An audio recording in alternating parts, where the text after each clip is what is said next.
আসসালামু আলাইকুম বন্ধুরা, এখানে দেখতে পাচ্ছেন মাংস রান্না।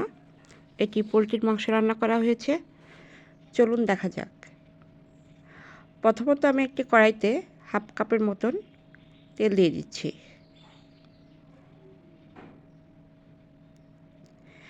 আমি পেঁয়াজ কুচি করে কেটে রেখেছিলাম, পেঁয়াজগুলো দিয়ে দিচ্ছি।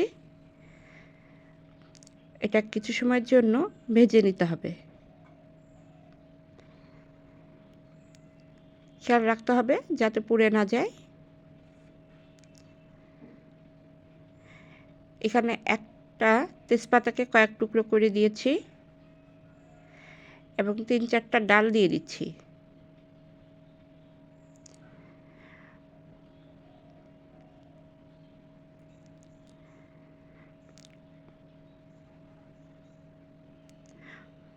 এখন এর মধ্যে দিয়ে দিব বাটা মশলা 3-4 চামচ।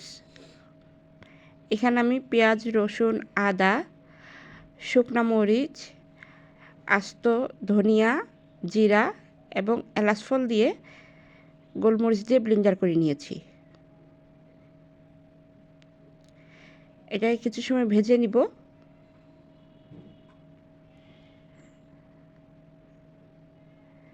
দেখতে পাচ্ছেন এটা কিন্তু বেশ ভালোভাবে ভাজা হয়ে গিয়েছে, তেলটা ছেড়ে দিয়েছে চারিদিক থেকে।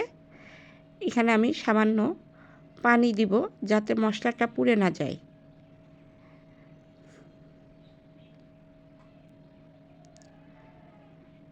এখানে গুঁড়া মশলাগুলো এখন ব্যবহার করব।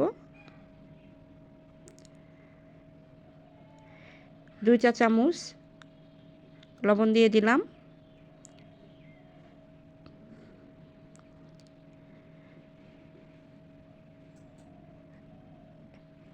হাফ চা চামচের মতন হলুদ দিয়ে দিলাম। 2 চা চামচ মরিচের গুঁড়া দিয়ে দিলাম। আমি কিন্তু আস্ত ধনিয়া এবং জিরা আগে ব্লেন্ডার করে নিয়েছি, সেখানে গুঁড়াটাও ব্যবহার করছি না। এটা কিছু সময় নেড়েচেড়ে নিতে হবে, ভালো করে কষিয়ে নিতে হবে। দেখতে পাচ্ছেন তেলটা বেশ ছেড়ে দিয়েছে, ভালোভাবে কষানো হয়ে গিয়েছে। এর মধ্যে আমি পোলট্রির মাংসগুলো দিয়ে দিব। অনেকে পোলট্রির মাংস ভেজে তারপর রান্না করেন, খেতে পারেন না ভাজা ছাড়া। এভাবেও কিন্তু কষিয়ে রান্না করে দেখবেন, খেতে কিন্তু ভালোই লাগে। এবং এর মধ্যে আমি আলু দিয়ে দিয়েছি। মাংসের মধ্যে আলু না হলে কিন্তু ভালো লাগে না। এখন এটাকে চুলার আঁচটা একদম লোতে রেখে ভালো করে কষিয়ে নিতে হবে। এখানে কোনো রকম পানি দেওয়া যাবে না,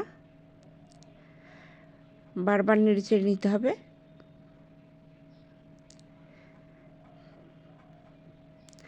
দেখতে পাচ্ছেন এটা কিন্তু খুব ভালোভাবে কষানো হয়ে গিয়েছে, একদম তেলটা ছেড়ে দিয়েছে। এখনো পর্যন্ত পানি দেওয়া হয়নি, এখন পানি দিব। সামান্য পরিমাণ পানি দিলাম। এটা এখন কিছু সময়ের জন্য আমি ঢাকনা দিয়ে ঢেকে রাখবো। কিছু সময় পর এসে ঢাকনা তুলে নিচ্ছি। দেখতে পাচ্ছেন একদম কিন্তু শুকিয়ে গিয়েছে। এটাকে একটু ভালো করে নেড়ে নিচ্ছি। এভাবে একবার ট্রাই করে দেখবেন, অবশ্যই ভালো লাগবে খেতে। যদি রান্নাটা ভালো লেগে থাকে অবশ্যই লাইক, কমেন্ট, শেয়ার করবেন। যদি ফেসবুকে দেখে থাকেন অবশ্যই পেজটাকে ফলো করবেন। আর যদি ইউটিউবে দেখে থাকেন অবশ্যই চ্যানেলটা সাবস্ক্রাইব করে দেবেন। আর আপনাদের মতামতটা জানাবেন এটা কেমন হলো। ঝোলের পানি দিয়ে দিয়েছি। এর মধ্যে এখন দিয়ে দিয়েছি কাঁচামরিচ। কাঁচামরিচটা দিলে কিন্তু ভালো একটা ফ্লেভার আসে। দেখতে পাচ্ছেন রান্নাটা হয়ে গিয়েছে।